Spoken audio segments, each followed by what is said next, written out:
Let me now bring on board two more experts. Sanjay Manyal, research analyst with ICICI Securities, along with him Sergey Gudjonikov, senior economist at International Sugar Organization. Sanjay, first, your analysis.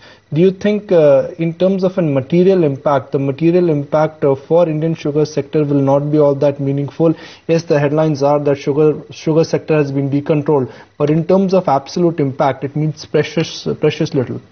No, I don't agree with that. I think when the government will be bearing 3,000 crores, then this 3,000 crore will straight away come to the company's books, and all the companies at the PBT level will be benefited by some or the other amount.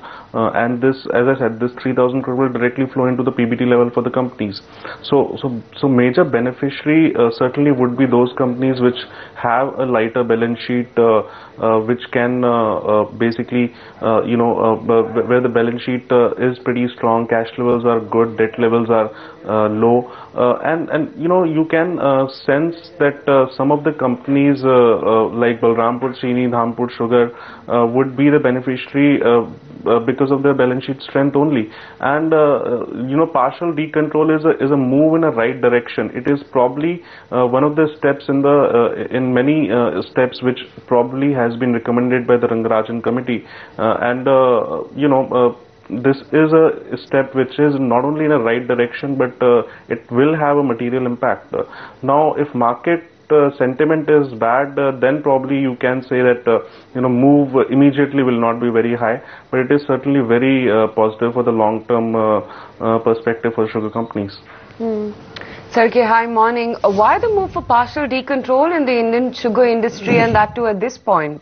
Okay, difficult to say, but my understanding is that it's a very good time for the industry to convince the government to introduce a partial decontrol. The national sugar balance is pretty safe. There is a second year of significant surplus, excess of production over domestic consumption. Therefore, to that extent, the industry can guarantee and can convince the government that, yes, there is enough sugar in the country to feed 1.3 billion people. Sanjay, the decontrol announced last night by the cabinet comes with a rider, and the rider here is that the change will be only applicable for 2 years. 2 years will get over before the industry will realize that they started. I think again government has to decide some or the other time period. They decided 2 years, and I think more than considering the fact that probably they will come back to the old level after 2 years, rather than we should see from a perspective that they probably would revise this price of 32 rupees or cap of 30 rupees which they have put after 2 years.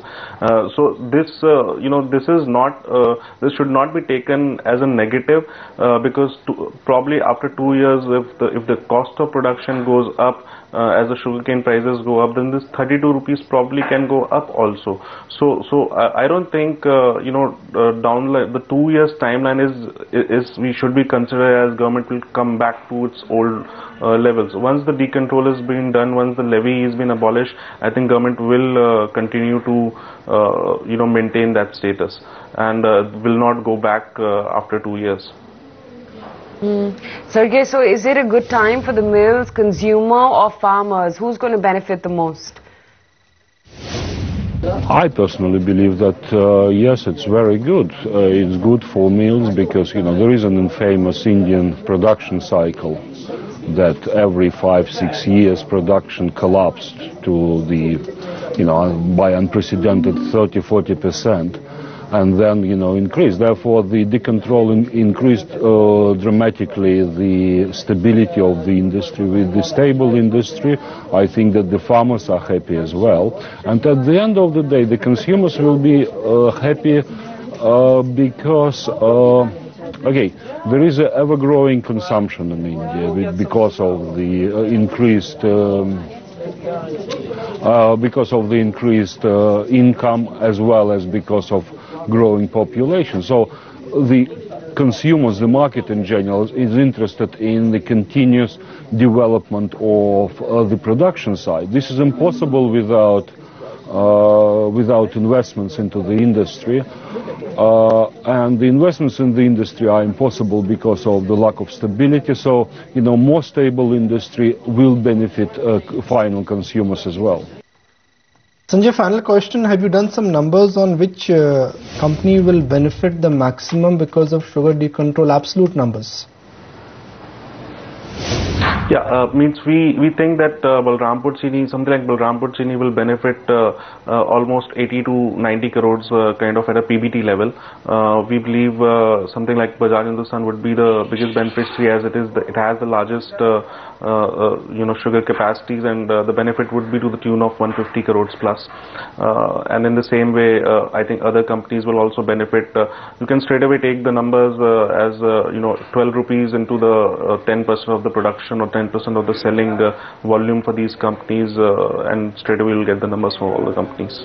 Okay, gentlemen, leave it at that. Thank both of you for taking the time out and joining us on the show with their perspective on the sugar space. That's one space to watch out for.